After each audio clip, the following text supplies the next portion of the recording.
I was 6 years old. I was staring out of the window of our tiny apartment in a communist building in Romania. The buildings all looked the same, gray, somewhat the same as in Philadelphia.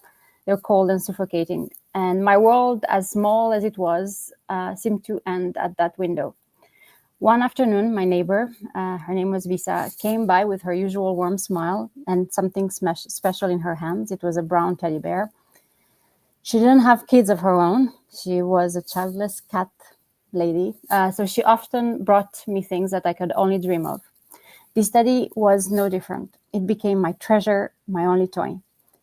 Visa traveled a lot as a government translator, and sometimes she would even bring me chocolate.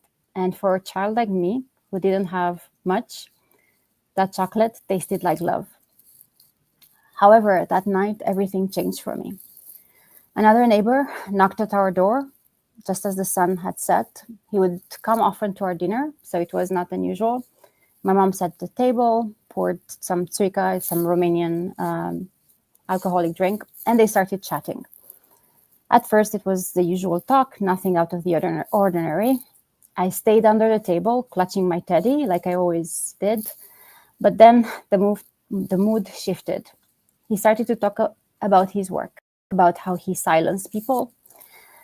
He said it calmly, almost as if he were discussing the weather. He talked about suffocating people in their sleep because they dared to speak against the government. I could feel my heart pounding in my chest. I knew our apartment was bugged. My mom had warned me. But I did not understand the gravity of it until that moment. And I froze. My grip tightened around my teddy, and I stopped breathing for what felt like an eternity. That's when I decided it was safer to stay quiet, no matter what I thought. The price for speaking up wasn't just silence, it was survival for me. Years later, I got my final confirmation as my neighbor, Visa, the woman who gave me the chocolate and the teddy bear, was poisoned by that very same man. The man who had sat at our dinner table, eating my mother's food, drinking the țuica, while calmly recounted how he'd taken lives. When I came to America, I felt like I landed on another planet. People here, people everywhere just spoke. They said whatever was in their minds. No fear, no consequences. For 17 years, I had built a life here. Like Amanda, I am a mother as well, and a business owner. I have what some might traditionally define as a successful business, and a sense of safety. I thought I'd finally found home. But on January 6th, I watched in horror as crowds stormed the Capitol, fueled by violence, instigated by immense hunger for power.